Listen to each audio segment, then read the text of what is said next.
Les espions font souvent basculer l'histoire. Dans l'ombre depuis des siècles et partout sur la planète, certaines opérations ont défini le monde tel que nous le connaissons.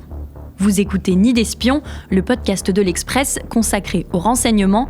Je suis Charlotte Baris et tous les mercredis, avec Étienne Girard, le directeur adjoint de la rédaction, on ouvre un dossier secret défense dans lequel le rôle des espions a tout changé. Bonsoir. How are you? Fine, just fine. How are you? Do you have good trip? Very good. Nous sommes à Moscou le lundi 7 février 2022. Il fait déjà nuit noire et dehors, les rues sont enneigées.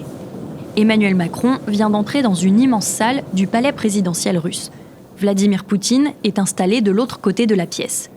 Le président français retire alors son masque avant de s'installer autour de la table. Une très longue table en marbre blanc. Covid oblige, les deux dirigeants vont rester à bonne distance durant tout leur entretien. D'autant que depuis la pandémie, le chef de l'État russe serait devenu paranoïaque et passe son temps le plus isolé possible.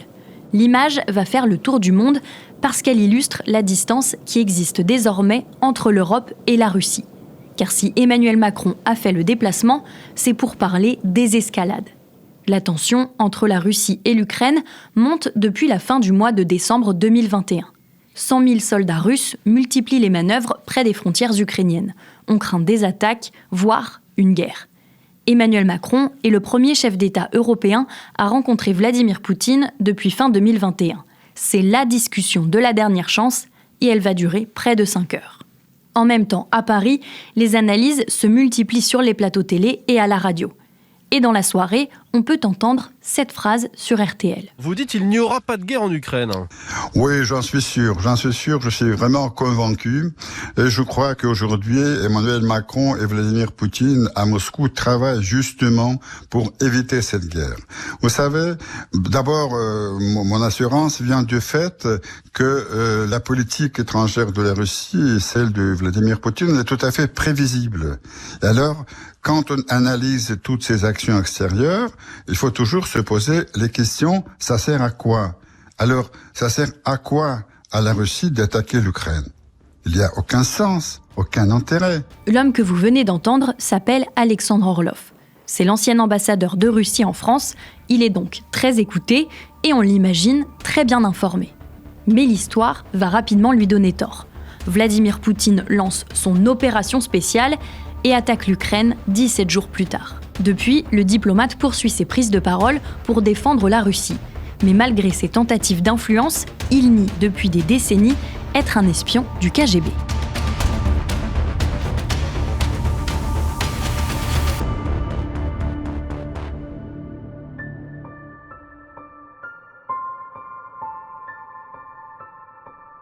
Celui qui a récolté des documents sur le passé mystérieux d'Alexandre Orlov, c'est Étienne Girard. Bonjour Étienne. Bonjour Charlotte. Tu as enquêté avec notre collègue Béatrice Mathieu sur ce diplomate russe et vous avez découvert qu'il est soupçonné par la France d'être un espion depuis longtemps. Mais oui, depuis le début des années 80. À tel point que Raymond Hart, ancien directeur adjoint de la DST, que nous avons interrogé, nous a dit à propos d'Orlov, il est toujours là, incroyable. Car en effet, Alexandre Orlov vit toujours en France, il ne se cache pas du tout. On l'a dit, il s'affiche sur les plateaux télé et il n'hésite pas à répondre aux demandes d'interview des journalistes français. Oui, on l'a rencontré, nous d'ailleurs, avec ma collègue Béatrice Mathieu. Orlov, c'est un physique, c'est quelqu'un d'assez grand, d'assez sec, mais c'est avant tout un regard.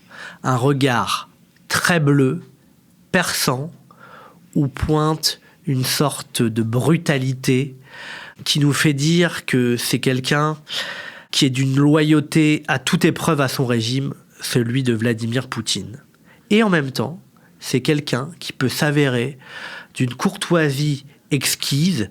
Il emploie des mots d'un français soutenu, il peut citer par cœur des vers de Victor Hugo, il a une grande culture, il est charmant, il est très poli, il pose des questions, il peut siffloter une chanson de Joe Dassin. Bref, c'est en même temps qu'un poutinophile convaincu, un francophile qui ne se force pas du tout. La France, c'est un pays qu'il aime et qu'il connaît depuis qu'il est enfant. En 1948, les parents d'Alexandre Orlov s'installent à Paris alors qu'il n'a que 4 mois. Son père est le représentant soviétique de la Fédération mondiale de la jeunesse démocratique, une ONG créée pour promouvoir la paix, financée principalement par des pays communistes et dont le siège était en France. Après 3 ans, la famille repart en URSS, mais elle semble emporter un peu de France dans ses bagages. Alexandre Orlov grandit ensuite en Russie. Il fait ses études au MGIMO, l'Institut d'État des Relations internationales de Moscou, un vieil et prestigieux établissement qui forme des diplomates et des espions. Et dès ses études, Orlov choisit comme spécialité le français et la culture française. À sa sortie du MGIMO, il est nommé pour travailler à l'ambassade soviétique à Paris. Il en repart en 1979. On ne sait pas officiellement pourquoi, à l'époque, son nom n'apparaît sur aucune liste que nous avons pu consulter des membres du KGB expulsés par la France pendant ces années-là. Alexandre Orlov va donc quitter la France quelques années. Il faut attendre 1986 pour le voir à nouveau prendre un poste dans la capitale. Entre-temps, il a sa place dans l'administration au service des dirigeants soviétiques. Léonid Brejnev, Yuri Andropov, Konstantin Tchernenko, puis Mikhaïl Gorbatchev. Grâce à cela, il côtoie des personnalités influentes, tant côté russe que français. Parce qu'au ministère des Affaires étrangères soviétique, il est chargé des liens avec l'ambassade française et tout ce qui a trait à la langue française. Entre 86 et 91, il est d'ailleurs de retour à Paris, à l'ambassade, et puis il revient comme conseiller politique dès 1993, et ce jusqu'en 1998. Il va revenir en Russie quelques années pour repartir à Strasbourg dès 2001. Il est alors nommé par Vladimir Poutine, qui vient d'être élu président, représentant permanent de la Fédération de Russie auprès du Conseil de l'Europe, réputé être un nid d'espions russes, jusqu'en 2007, puis il revient à Paris en 2008 pour devenir ambassadeur pendant 9 ans. On le voit, une carrière très très française, à tel point que, tenez-vous bien, Alexandre Orlov a passé plus de temps dans sa vie en France qu'en Russie.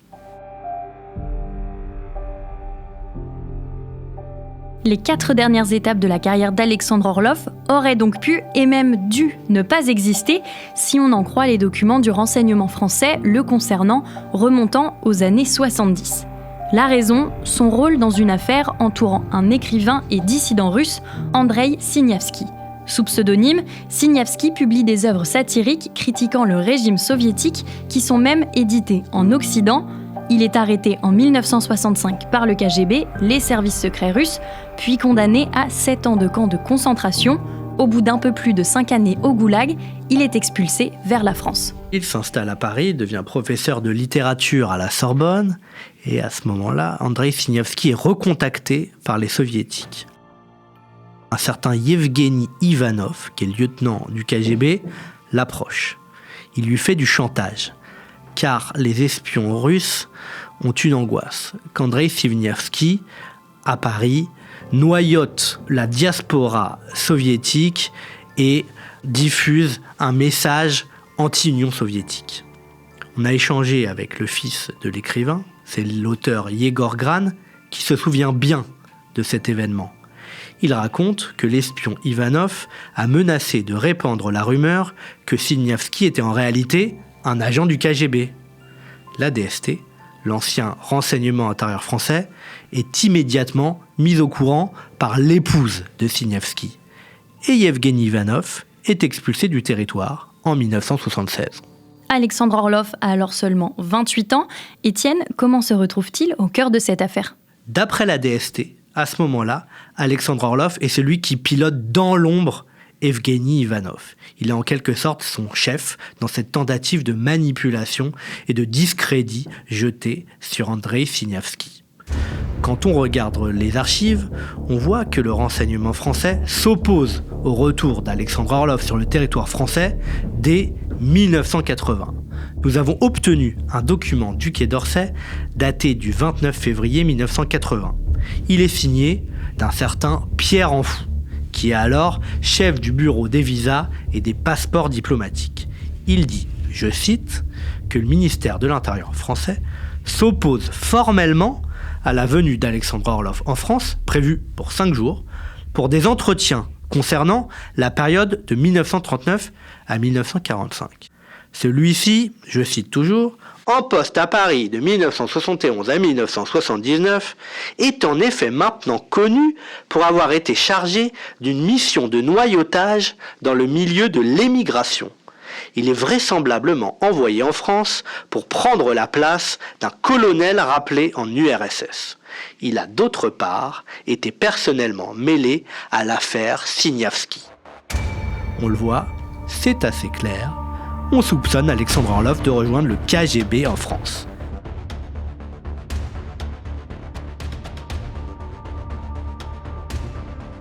Ce n'est pas tout. Il y a un autre document que nous avons pu consulter, toujours du Quai d'Orsay. Je lis.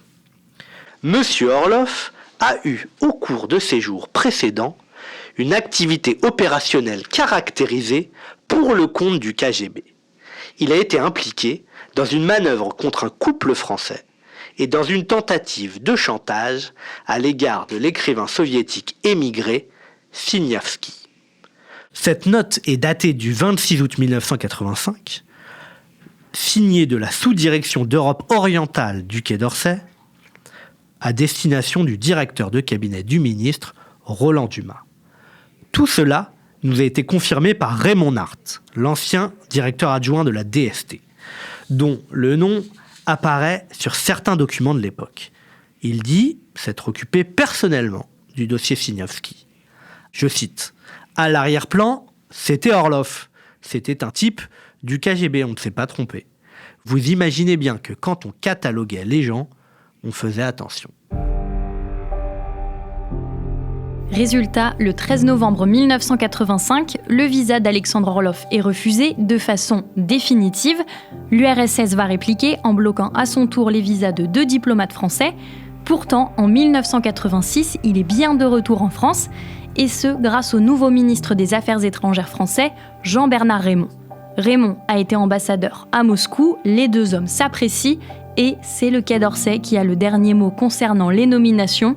Alexandre Orloff a trouvé sa nouvelle porte d'entrée vers la France.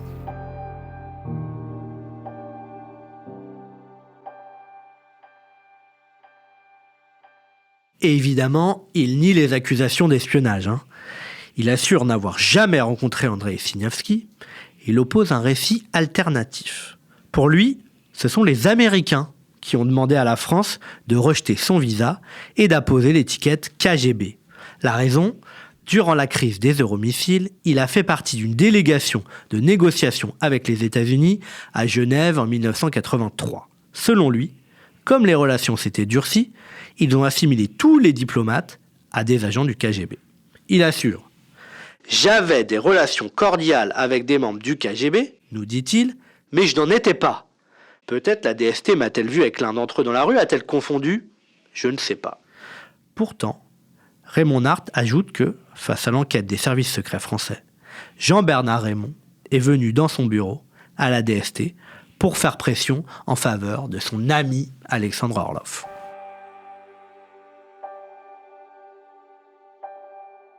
Orloff, c'est l'illustration des liens qui existaient entre la France et la Russie, voire même de l'influence de Moscou. À la fin de la guerre froide, la Russie veut se tourner vers l'Ouest. En France, les grandes entreprises veulent leur part de cet immense gâteau qui s'offre désormais à eux. Total, Société Générale, Renault, Auchan, Leroy Merlin, Danone, Michelin. Avec son rôle de diplomate, Alexandre Orloff facilite les relations et les deals entre les 2 pays, car dans sa résidence d'ambassadeur, le tout Paris défile. Et oui, on est parfois à l'ambassade, un bunker du 16e arrondissement de Paris, où on peut tomber sur une statue de Lénine en haut d'un escalier, mais on est plus souvent dans le 7e arrondissement, dans la résidence de l'hôtel d'Estrée, construite par un architecte du roi au XVIIIe siècle. Moulures, plafond haut, et là-bas tout le Gotha se pressait. Jean-Pierre Chevènement, François Fillon, Hubert Védrine, Marine Le Pen, sa nièce Marion, quelques grands patrons comme l'ex-PDG de Total Christophe de Margerie, des intellectuels aussi, Pascal Boniface, Hélène Carrère d'Ancos. Alexandre Orloff refait autour de buffets somptueux avec vodka, caviar, poisson fumé, pirochki. Ses objectifs étaient clairs. Il fallait que le régime de Vladimir Poutine renoue avec l'establishment français. Il fallait bien dire que l'époque de Staline, du KGB et de l'URSS était révolue. Il fallait ramener notamment les milieux intellectuels et les milieux de droite vers la Russie. À cela, Alexandre Orlov a très bien réussi. Parmi les réussites d'Alexandre Orlov, on peut citer par exemple l'inauguration en 2016 de la cathédrale de la Sainte Trinité, d'immenses dômes dorés qui trônent le long de la Seine. À côté, on trouve un centre spirituel et culturel orthodoxe russe, le tout imaginé par le réputé architecte français Jean-Michel Villemotte sur 4200 mètres carrés. Orlov pilote le projet. C'est aussi lui qui est à la manœuvre lors de la rencontre entre Emmanuel Macron et Vladimir Poutine à Versailles en 2017. Je tenais d'abord à remercier le président Poutine d'avoir répondu à l'invitation que je lui avais faite il y a quelques jours lorsqu'il m'avait appelé après ma prise de fonction pour venir dans ce lieu symbolique. Orlov s'est rapproché de l'équipe du candidat Macron durant la campagne et parvient à organiser ce grand coup diplomatique seulement 2 semaines après l'élection du président de la République. Après 8 ans à l'ambassade, il a pris la tête du Dialogue du Trianon, un forum visant à renforcer les échanges entre les sociétés civiles françaises et russes. Étienne, depuis qu'il n'est plus diplomate, Alexandre Orlov est donc toujours à Paris. Et oui, et il tente de faire ce qu'il a toujours fait, réunir autour de lui personnalités, grands patrons, influencés. Mais depuis la guerre en Ukraine, ça devient compliqué. Par exemple, il voulait organiser une interview dans les salons du Cercle Interallié, un club de réseautage privé. La veille du rendez-vous, le président de l'Interallié l'apprend. Il annule illico l'événement. Justification par message. Il y a quelques semaines, je t'ai entendu dire sur une chaîne de télévision que Poutine est notre De Gaulle. Tu es libre de dire ce que tu penses. Mais je ne peux pas accepter que l'Interallié serve d'écrin à ta prise de parole. Car Orlov est, on l'a déjà dit, mais il faut insister là-dessus, un des meilleurs représentants de Vladimir Poutine en France. Pourquoi on a attaqué l'Est de l'Ukraine? C'est parce que la population russe et russophone était menacée, pas seulement menacée, mais agressée par le pouvoir à Kiev. Sur ces plateaux télé qu'il écume, il dit « L'OTAN cherche à nous attaquer, c'est sa raison d'être » ou « L'Ukraine n'a jamais existé comme un État-nation ». On peut dire que l'OTAN est entré en guerre contre la Russie. La France est entrée en guerre contre la Russie. Et la France, malheureusement, aussi. Aujourd'hui, il dit que la France est devenue un État totalitaire où on est moins libre qu'en Russie. La liberté d'expression en France serait étouffée par un État profond, au profit d'une pensée unique, forcément pro-démocrate américain, anti-russe. Les gens sont formatés comme un troupeau de moutons, nous a-t-il dit. Ça commence dès l'école. Étienne, on ne parle pas là d'une grande mission déployant des moyens impressionnants ou des gadgets. Est-ce que le rôle d'Orlov fait vraiment de lui un agent du KGB ? Avant de te répondre, je vais répondre à un de ses arguments. Il nous a expliqué qu'il ne pouvait pas avoir été un agent du KGB parce qu'il a été ambassadeur. Et que les ambassadeurs n'étaient jamais des espions du KGB. Alors, il se trouve qu'on a regardé les archives et que c'est pas tout à fait juste. C'est pas le premier ambassadeur identifié comme un agent du renseignement russe. Selon Vassili Mitrokhin, archiviste du KGB passé au Royaume-Uni après la guerre froide avec des milliers de dossiers secrets, Ivan Ippolitov, qui était conseiller politique de l'ambassade de Londres en 1973, était un espion. Eh bien, il sera nommé ambassadeur en Suisse de 1984 à 1987. Concernant Orlov, ce qu'on peut dire, c'est qu'il nie. On ne peut pas confirmer avec certitude. D'après un ancien directeur de la DGSE, le niveau des relations de confiance qu'il avait tissées lui permettait d'obtenir des informations que personne d'autre n'aurait eues. Une des hypothèses, c'est qu'Alexandre Orlov a collaboré avec le KGB à une époque et qu'ensuite, il est devenu, en tant que diplomate très bien informé, très bien implanté en France, un des principaux agents d'influence de Vladimir Poutine sur le territoire français, ce qui ne veut pas dire à proprement parler un espion, mais quelqu'un qui avait pour but de rallier un certain nombre de gens à la cause poutinienne. Aujourd'hui, en pleine guerre avec l'Ukraine, ce n'est pas anodin d'avoir un tel agent d'influence et de récolte d'informations sur notre territoire. La Russie est tellement forte qu'elle va gagner. On a surtout vu les faiblesses de la Russie jusqu'à aujourd'hui, non, monsieur l'ambassadeur ? Je ne vois pas beaucoup de faiblesses. Aujourd'hui, le rôle des espions, des agents de renseignement, ce ne sont pas juste des missions impressionnantes, spectaculaires, de vol de documents. Il s'agit aussi d'imposer un discours grâce à des informations très fines. Et ça peut faire basculer une relation diplomatique. Au bout du compte, quel est le bilan d'Alexandre Orloff en France ? Grâce à sa diplomatie d'influence, ces 9 ans durant lesquels il a été ambassadeur, il a pu rallier à la cause russe un certain nombre de milieux patronaux, politiques, littéraires, et leur faire changer d'avis sur le régime de Vladimir Poutine. Et ça vaut presque toutes les opérations d'espionnage du monde. Merci d'avoir écouté cet épisode de Nid d'Espion, le podcast de l'Express consacré au renseignement. Il était raconté par Étienne Girard, directeur adjoint de la rédaction, spécialiste des questions d'espionnage. Jules Cros était à la réalisation. Ce podcast est à retrouver chaque mercredi sur toutes les plateformes d'écoute comme Spotify, Apple Podcast ou Castbox, mais aussi sur la chaîne YouTube de l'Express et sur notre site internet. Si ce récit vous a plu, n'hésitez pas à nous laisser des étoiles et des commentaires. Et pour ne rien rater, pensez, chers auditeurs, à vous abonner. À bientôt!